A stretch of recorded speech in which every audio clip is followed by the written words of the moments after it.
Hey, Welcome, everyone. This is yay! the Menopause Map FemPower podcast, and I am Jennifer Seven, your host today. Super excited to have an incredible guest here today. This is Dr. Dolores Zumbato. Hello, Dr. Zumbato. Hey, Um, Jennifer, thank you for inviting me to do this. This is one of my favorite things to talk about. Yeah, we are going to be talking GLPs for women in midlife specifically. But before we dive in, I want to just tell you a little bit about Dr. Sambato. She is a doctor of chiropractic. Her undergraduate degree is in nutrition, and she has more than 30 years experience in health, fitness, and wellness. And for the past 15 years, she has dedicated her practice to weight loss and metabolic health.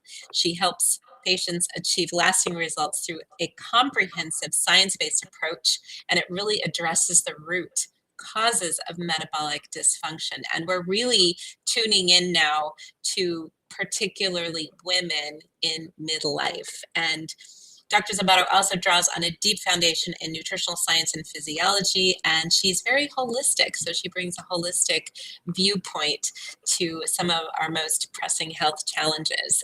So, without further ado, let's dive in. So, yeah, let's start here. I think, Dr. Zamata, let's talk about for midlife women. Why, in particular, are GLPs such a hot topic right now? I had to give a little backstory on this, Jen, because, you know, it's kind of like I have heard, I don't know if you feel this way, but, my whole life, oh, you hit menopause and you start to gain weight. And, um, there really wasn't a lot of science about that at all. And I don't know about you, but when I was younger helping people lose weight, I hate even admitting this, but I really was like, she's just eating too much. Like Yep. women would come in and they would say to me, really, I don't eat that much. And I would be like, understand, like, but in my mind, I was like, right, no, because this is How can that simple. be? How can that be? You just, calories in, calories out. And of course, we know that's completely wrong. And, even with my training and all through school, we never really had discussions about menopause. It wasn't a course that we took, it wasn't a book, a chapter in a book, or maybe it was a paragraph in a book or a sentence in a book about menopause. So we just really didn't know. And so all that to say, now what we know is that there are some scientific things that are actually happening during menopause that cause weight gain and specific weight gain. And this is especially for the women, like so many that say, I'm eating what I've always eaten and now I'm gaining weight, and it's where they're gaining it. So, I think that is the reason. Women, some of the sciencey things, not to get too scientific or too much into the science, but I think it bears out, is that when estrogen protects so many things in the body. We now know, and there are so many now just courses in this awareness of this transition and this change. But here's what we know for sure: estrogen increases satiety. Estrogen causes the body to do two things: to deposit fat subcutaneously and peripherally, right? So, in the hips and the legs and in subcutaneous, not in the muscle. And what happens when we stop making the estrogen, or when it starts to change, it causes us to deposit fat more centrally, so in the gut and in the viscera. So visceral fat increases, and that creates a whole And bunch of visceral is all challenges. around the waist and the organs. Yeah, and the organs. And visceral fat actually is not the fat. I can reach down and I can squeeze some fat right now, like because of how I'm sitting. Me too. Um, Right. And that's not visceral fat, although, it's the visceral fat is in and around the organs. It's not really that you can squeeze. And that's the most dangerous place to have fat, because that kind of fat tends to act almost like an organ all in of its own, right? yes. So, Yeah. So this, but that's why we get bigger in the middle, that middle Yeah, it's spread. all in like the abdomen belly area. Yeah. And also up into the chest and around the heart, Mm. right? So, So so that is not hormones are playing a big a role. big, big role, a big, big role. The other thing that estrogen does is it increases calorie burn at rest, right? So suddenly, when your estrogen is fluctuating in menopause or perimenopause first, and then menopause, suddenly you're gaining weight. And and what we do as women is we say, okay, I'm just going to suck it up. I'll eat less and I'm going to exercise more. This is what I did. And I'm like, there must be, beating myself up. Come on, do more. You can do it, right? That's what we as women do. We also know that, this mid weight gain, this visceral fat, causes dysregulation of insulin, right? And so then suddenly our insulin levels are high. We develop insulin resistance. And so it's And that very, means we get very good at storing fat and we're not able to release the fat. yeah. And it's not just It's, someone eating too much. And that's the thing I feel badly about because, I worked with women that were older than I, and until I went through it myself, I yeah. didn't really believe it. Well, I think So, it's important for women to know that it's not your fault mhm, necessarily. It's really not your fault. It's a lot going on mhm. chemically. Yeah. Yeah. And, now you're hearing more and more because thanks to Halle Berry and some other influencers who are talking more about menopause, this coming generation, they're using hormones and doing menopause hormone therapy. So, which is a wonderful thing if you're doing it with a menopause informed physician. But here's the thing, those medications don't cause you to lose weight. It's the way to think about menopause and hormone therapy is that it's all about just improving your health. It's not necessarily weight loss. Yeah. So GLP, now enter GLP-1s. You put that all together and now you really have something. And the thing that I've been saying to myself and to patients that I'm working with is, between those two things for women, we really have a chance to fix this challenge that women have with obesity in midlife. There's almost no excuse Yeah. that we can lose the weight. We can do it now because Because we we have have tools. tools. Yeah. So Mhm, before mhm, we dive further into the GLPs, I just think this is so important for women to hear. Let's talk about set point because it really mm. fights against us and so many don't understand it, that it's not, again, it's not your fault. This is something metabolically that's Yeah, happening. that is happening. It's so interesting. If you think of the phases of a woman's life, right? We've got, puberty. And of course, we're really taught a lot. I remember being in grade school, learning about all that. The girls got put in one room and the boys in another room. And we learned what was coming. And, but after that, it kind of stopped, right? We were just kind of on our own. So then pregnancy comes along and we get a good amount of education and support during that time as well. And then there's postpartum and then there's menopause, right? And what happens during pregnancy is we gain weight, and if you gain a lot of weight, um, and some women do, what happens is you develop something called a set point. The body loves having fat because we just really are born for evolutionary survival.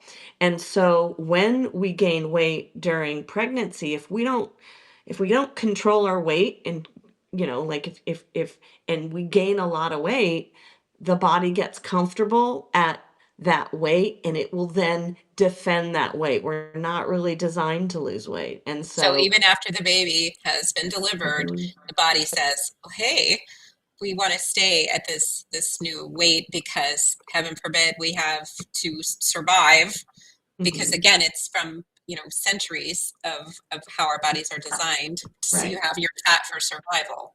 So now it's Yeah, got and this it's new, and it's not a moral failing, right? That's the right. biggest thing. And that's what women do is, oh, I must be lazy. I mean, and we've I got to just can't just get rid of my baby weight. I yeah, just can't get rid yeah. of my And baby you weight. see that so often. That's why it's really hard is that the body, defends against fat loss in particular because that's how we survived when food was scarce. Yeah, so you can try, and what happens is if you lose the weight, the body's like, well, now I'm going to make you really hungry because I want to go back to that weight, Yes. and I'm going to tell you not to move around, so you get real sluggish. I mean, Yeah.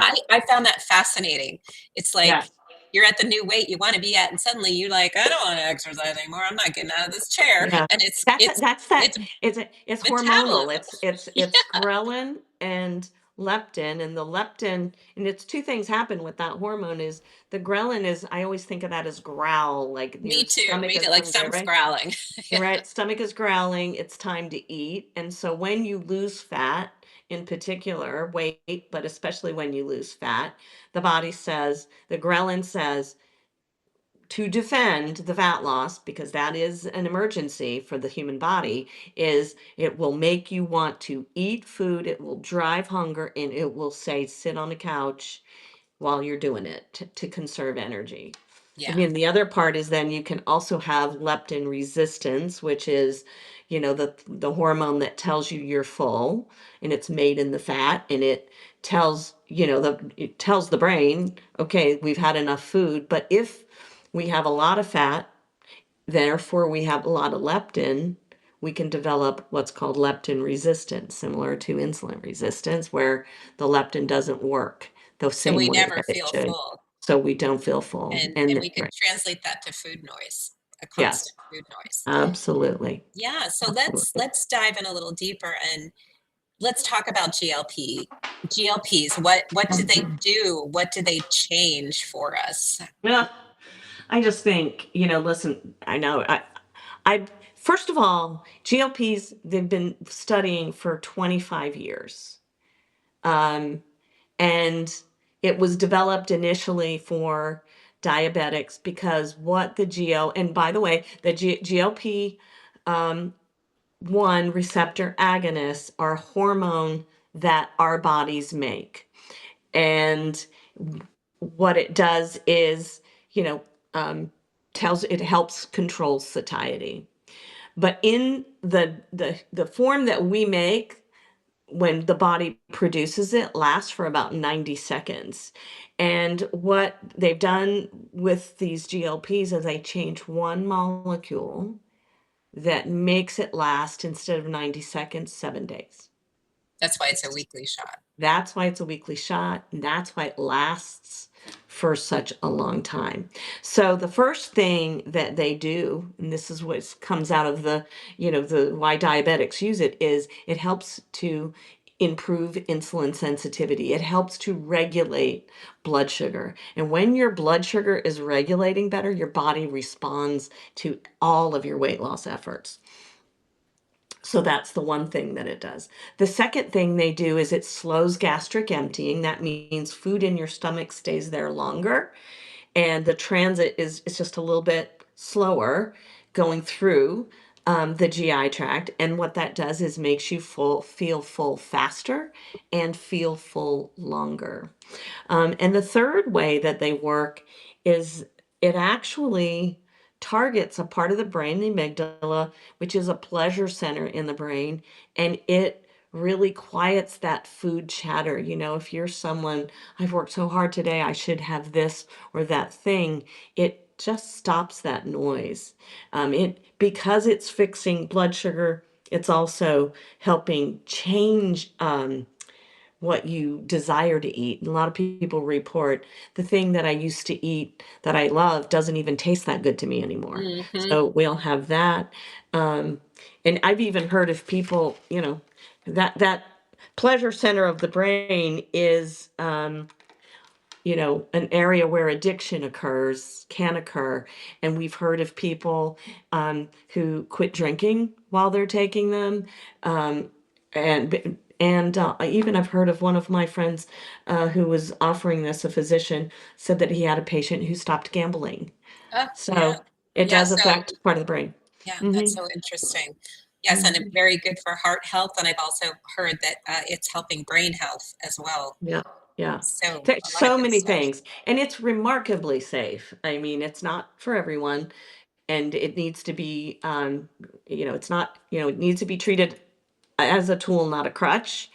So, Yes, and it's a medication. It's not an over-the-counter supplement, so it right. does need a degree of medical supervision. So Dr. Z, what are some of the side effects that we hear? I mean, we hear a lot of about side effects. Yeah, So, yeah.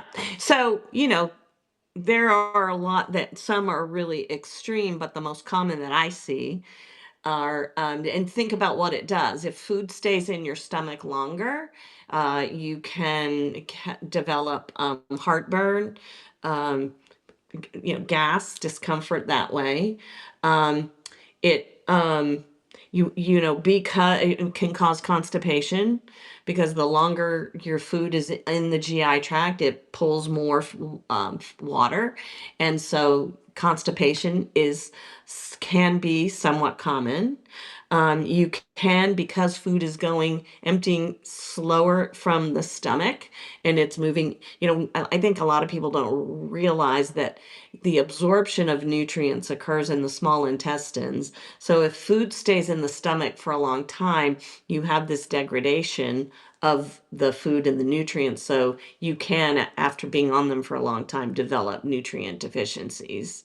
Um, and sometimes, in very extreme cases, there have been reports of gastroparesis, which is paralyzing of the GI tract. So, vomiting, nausea are also common when people go too high in the dose, especially too quickly. And that's something I think you're going to see big changes on. What we try to do is keep people on very low doses by using lifestyle changes and dietary changes. right. And a lot of the insurance companies are dictating doses, so Right. requiring people go up on dose every month, which is kind of absurd, if you ask me. If it's Yeah. working, why go up on It's where, dose? yeah, it's so many times, you're right, Jen, that so many times um, people are, and you kind of understand why they do this, but it's working on those low doses. Stay on that low dose as long as you can, because the medication sometimes it stops working, so you want to be able to do at every level of the dose as much as you possibly can before you increase it. But we got people that stay on, the first, second, and third dose, and they are able to manage their weight loss and almost no side effects. Yeah.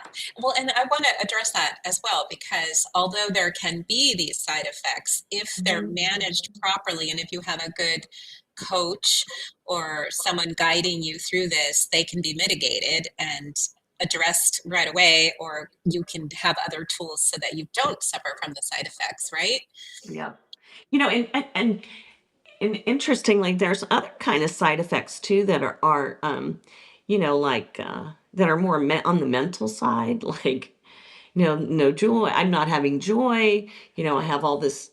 I had one woman say to me once, I have all this space in my head now because I'm not Oh, thinking because about food. food noise. Yeah, and so it's just it's fascinating what this does, but all of those things are an opportunity to have a conversation. If you've got a good provider or a coach, as you say, I think providers don't have a lot of time to spend necessarily with their patients, but everybody can get a coach to Mhm. work them through this. But we got a lot of people who say, "Well, I know I'm not hungry, but I want to eat anyway."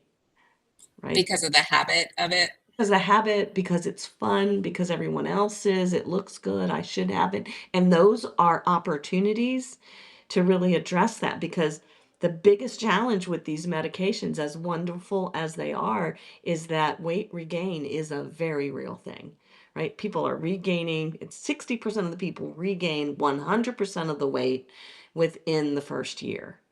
And to me, that is just, I mean, I mean, again, it's not a crutch. It's if you've got this in the right hands with the right coach and you're learning the lifestyle changes, then and learning new habits, this is really worthwhile. And I think that's so very important to point out because it suppresses your appetite, your food noise.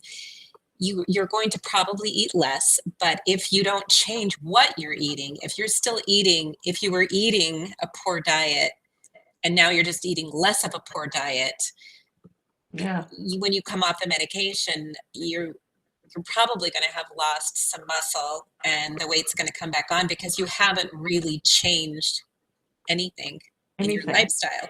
So then Yeah. either you have to stay on it, but if you're not getting the proper nutrients Right. because you You're haven't not, changed your and eating, protein. And that's the biggest thing, like is the protein is the, so the protein. important. And I I mean, know women we don't wanted get to enough talk of it anyway. So anyway. Yeah. Yeah. Yeah. yeah, Yeah. so I think that's really important is to make the changes. Like I like to tell people, it's like it's not magic. It's just another tool, and it's not going to melt off. You see all Right. the people, in the media, and all of a sudden they're this big, but it does. It didn't It still happen takes overnight, right. It still takes because time. this is not rapid weight loss. And It shouldn't be. yeah, I mean, it does look like when you see other people lose weight, it seems like they lost it quickly, but it's not, it takes time, especially if they're doing it right. Well, exactly, because if you are going too fast, that's going to be a loss of muscle. That's going to make your skin haggard. You're going to lose bone. There's a whole lot to that. So Right. eating right is I actually met a woman and it just shocked me because and I can understand it because for the first time in her life she was always very heavy. For the first time in her life she wasn't hungry. So I think she just missed a lot of meals, didn't eat a lot, lost the weight, but it was so bad. She lost so much muscle, she ended up in a wheelchair. And that's the first person I've met that I could actually say, oh, that actually happened. And Yeah. it just made me crazy because I'm thinking, who Yeah. was watching her? you know, um, Yeah, and sadly, and I think that I think we're gonna see changes in this, but and I'm not saying that the prescribers are doing anything wrong intentionally. It's just they've been told just write the script, send them home, and check back. Have them come back. once a You month. know, Yeah. once a month, if that. I mean, some physicians don't even do that. And they just say just it's going to increase monthly. So we have no idea what these folks are doing at home on their own. They're not monitoring their protein, they're not monitoring their body composition. Everybody on this medication should be getting on some kind of scale. Bioelectrical impedance is the most popular kind of scale that measures your lean mass and your muscle mass to make sure Yeah. that you're losing fat, not muscle. Not And muscle. Yeah. yeah, and if you're working with the right practitioner who's coaching you, you're going to learn how to leverage body fat for fuel, eat for maintaining muscle. I call that, burn the fat and feed the muscle. And and track. There's all kind of things that if you get with the right person that you can do this So safely. yeah, Hmm. what would you say are the non-negotiables? If you're going to do GLPs, what what's going to be non-negotiable as a practitioner or a coach? What would you be saying Hmm. to your patient or client that these are the things you Yeah. must do? You must Yeah. do these things. Non-negotiable to me is, and I think we're going to start seeing this where insurance companies are not going to pay unless you prove that you are getting some kind of lifestyle education and coaching. I'm reading that everywhere. That's not out yet, but we're going to hear that. So, non negotiable is that you work with somebody. I think you track your food. I know people don't like tracking, but there's all kind of apps out there now tracking the food and learning. Um, those are huge. I personally feel that you need a keto leaning diet. I mean, either ketogenic, where it's very, very low carb, or at least keto leaning, where you're prioritizing protein, and you're eating very low carb, and the carbs that you're having are vegetables, fruits, low glycemic carbs, or, quinoa, um, good fiber kind of carbs. Um, yeah, and yeah, no, and back to the lifestyle, because all the other things still matter. You got to sleep. You've got to Yeah. exercise. That's the other non-negotiable. Hmm. Got to exercise. And for women, it's not just walking, playing pickleball or tennis. These are all great and wonderful things. These are things we enjoy doing. And to an extent, it's exercise, of course, because you're moving, but it needs to be weight training, right? Heavy weights. Dr. Von der Wright says, throw away the pink weights, ladies. You need to lift heavy, and you really need to, stress the muscles so that you can build the muscles. You're going to be eating this great protein, so you got to exercise too. Yes, and I would say all of these things are important with or without GLP, but on GLP, Yes. super important So much because more it important. you can lose muscle, and we don't want to be old frail ladies, you know, No, in no. nursing homes because we broke our Yeah. hips. Yeah.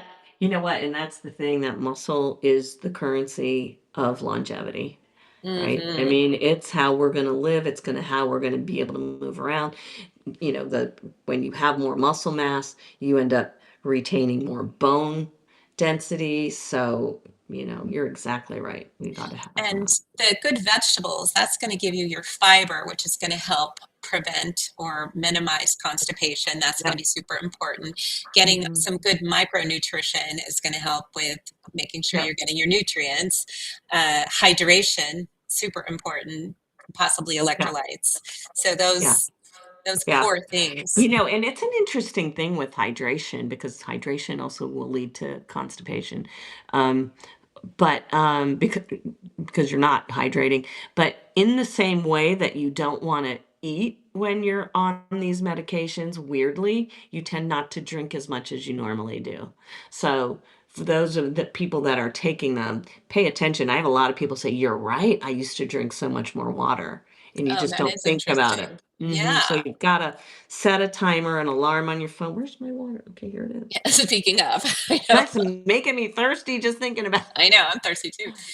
So, what would be a good baseline for women of protein? Like, Yeah, how I much love protein this should women question. be getting? I love this question. And there's a range out there now. First of all, it's way more than it used to be. Um, and we believe the belief is that, especially women in midlife, and men too, by the way, because gut absorption isn't what it used to be, so we need even more. So technically, the number is 1.2 to 1.7 grams per kilogram of body weight. Girl math. Thank you. We're just gonna say this: you want to eat minimally 100 grams of protein a day.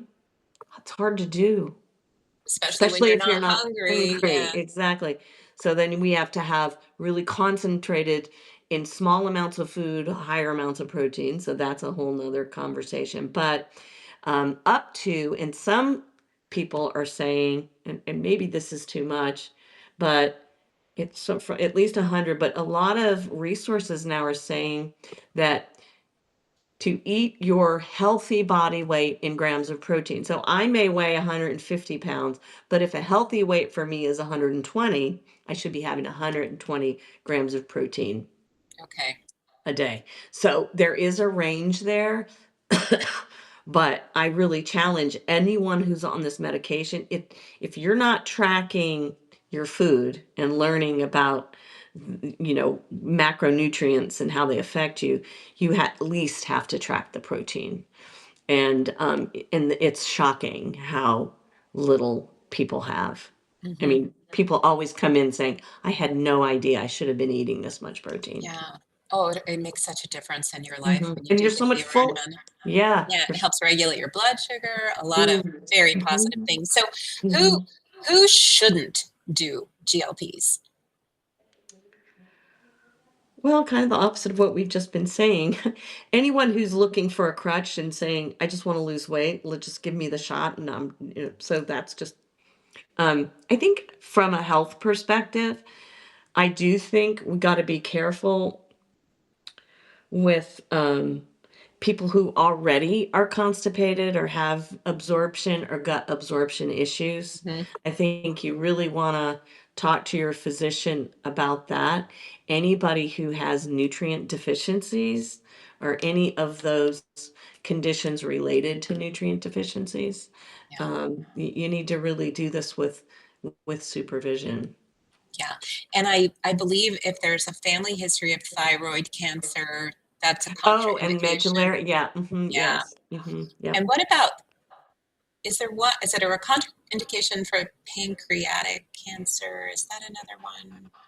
Yeah, I think any kind of cancer, I mean, especially if it's been within the last few years, you really want to Well, you talk to your absolutely want to yeah, talk to your doctor. yeah, before Yeah. you get that. Yeah. But gut issues, I think Yeah. that's really huge because that is very much. Well, and it's very common. Mhm. Yep. So, Um, let's talk about coming off of GLPs because I know there's a lot of chatter about, oh, I can never get off them. I'll have to be on them forever. So, what is your thoughts? What are your thoughts on that? I think if, again, there's an expression, start the way you mean to end up. And, people do these medications, whether you're having your insurance pay for them. Some people are paying out of pocket. Even the people who have insurance coverage, a lot of times are telling me they're paying $300 or $400 a month, even with their insurance. So when I say start the way you mean to end up, I want people to do this when you're doing it with me, with my patients. I'm like, you are making an investment here of time and material, money. You're taking this even though it's safe. There's every time you take a medication, there are always a potential for side effects. Some can be bad. So, um, but to really treat this like if you say, what if this is the last time that I have to deal with this challenge? Like, this could fix my problem. What am I willing to do to never have to have this situation again? Because my belief and my experience, I'm not experienced, maybe some people have been working with patients for years and years, and I'm not going to say that's me, but what I've seen thus far is that the people who start with the right idea and they make the investment of time, making sure they're working out, trying to track their food, learning how to eat, when they come off the medicine, there's ways that it can be done. If you didn't go to such high doses, you can begin to taper off. You can begin to put time in between the visits. I have people that are going 3 weeks, and because they've automated their eating, they're eating very low carb. They get a shot just like it's almost like microdose is being thrown around a lot. As far as I know, there's really no such thing as that. But you can do a very low dose and you can do it over longer periods of time with the proper meal plan and exercise. And it works really well. Some people will be able to come off of it completely, others might need more of a regular intervention. But again, we do know in the nutrition world that how we eat dictates our hunger. And when we stay away from carbs and we have the what we call the good carbs, the vegetables and the fruit, you really do keep your hunger at bay and you're getting that protein. So you can do that without the medication, right? Hmm. So the medication just makes it easier. So my opinion is that you can have people taper off, but there are people, and by the way, diabetics have to stay on this medication. And so they're able to do it, but they are using more of a therapeutic dose and they're not doing it necessarily to lose weight. They'll lose a little bit of weight, but Yeah. interestingly, diabetics don't lose as much weight as, you know, a Yeah, that is non-diabetic interesting. taken. Yeah. And I think So, it's because of that, their metabolic health is so not good. And when you've got poor metabolic health, it's hard to lose weight. mhm. It's harder to lose weight. So if you're working with a good practitioner or a good coach, that person should be able to help you taper off and manage Hmm. that. And if you're not able to lose or maintain at a certain dose, then that needs to be looked at and Hmm. figured out before you go down any further. Yeah. And Yeah. And I do want to be clear, they're looking at that now. That's not, there seems to be, from what I've, and I'm trying to always stay up on the literature, but they're not really giving us a game plan for how to phase off of this. The answer, a lot of physicians are saying just stay on it forever. I'm not sure I'm not sure that's the way to go. yeah, I think I'm there, willing to be wrong. If I'm yeah, wrong, if I like, but I don't think that is the way. there may be some people that just Yeah. metabolically have to stay, Yeah. but I think if you do all these things and you do them right, that you're creating this nice bridge to maintenance and Mhm. using all your tools. It's just like with any other meal plan or protocol. You have Yeah. to maintain it, and maintenance is usually the hardest part, Yeah. right? And listen, I mean, I don't know if you've seen this, but like I've worked with people who are doing the medication after a while, they're just back to eating whatever they're eating and their weight loss. There's something called a plateau phenomenon. So, it's not, there's a lot of people this doesn't work for if they're just taking the medication alone. So And I think there's a lot of people just taking the medication alone. Yeah. I think that's true. Yeah. So, Dr. Z, just to kind of close us up here, I'd like for you to finish the sentence for me. So, midlife weight loss works best when you stop,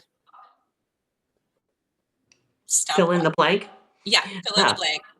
um, when you stop trying to do it on your own, Yeah, right? I really strongly feel that everybody thinks losing weight or dieting is easy. You find a diet, you do it, you lose weight. It's just not that simple. We've proven that obesity or weight gain or excess weight is a chronic multifactorial disease. It is a disease. It is not a moral failing, and you need to have help. You need professional help and probably need it, hate to say it, but for the rest of your life because it's a chronic condition. just like diabetes. Hmm. And I think that's people have to start realizing that and stop shaming people uh, for Yeah. because it's not your fault. So building a community, having a community around you, a supportive community, I think is super important Yeah. because it is a journey. Yeah. I mean, just there's a reason why, like people who are addicted to drugs or alcohol, they don't, or smoking even, they don't, go hang out in the bar with the smokers and the drink, you know what I mean? You need a Hmm. community and you need a sort of like-minded, and, that starts with a good coach that can really help you see what you're lacking, right? Yeah. We all Oh need that. gosh, we do. We do. I thank you for all. This has just been amazing. So much good information. I feel like we could talk for hours on this topic because there's Good. so much to talk about. But Yeah. this is great. And I think I really want our midlife women to know the weight gain isn't your fault. There's a lot going on with hormones, but we have tools and we can help. You can get help. And I do want everyone to know that this is not medical advice. This is just education information for you. So definitely seek a practitioner if you want to explore further. Find a good one that knows what they're doing with hormones, with GLPs. Get your labs done. Don't order it off the Facebook. you do it Right. right. Do it right because it can be a very powerful tool. And so, any last words, Dr. Z, before we say You goodbye? know what? This is such an amazing time for healthcare for women. Um, it just, we haven't had the support. We've kind of put down social media, but there are really good things that are coming about with the social media, is that the awareness about, how important women's health is. It's out there and it's available, and there's no reason that, in my opinion, that people can't improve their metabolic health, their weight, and if they just get in the right, they just get the right help. Yeah. Yes, absolutely. Well, thank you. And I'm going to be dropping Dr. Zambato's website link into the show notes. And also, if you want more support, more help, you can join my Menopause Map community on School. I'll drop the link in the show notes for that as well. We're trying to provide the coaching support for women in midlife. So thanks, everybody. And I'll see you next week. All right. Bye, Thanks, Jen. Lee. You're welcome. Okay. Bye.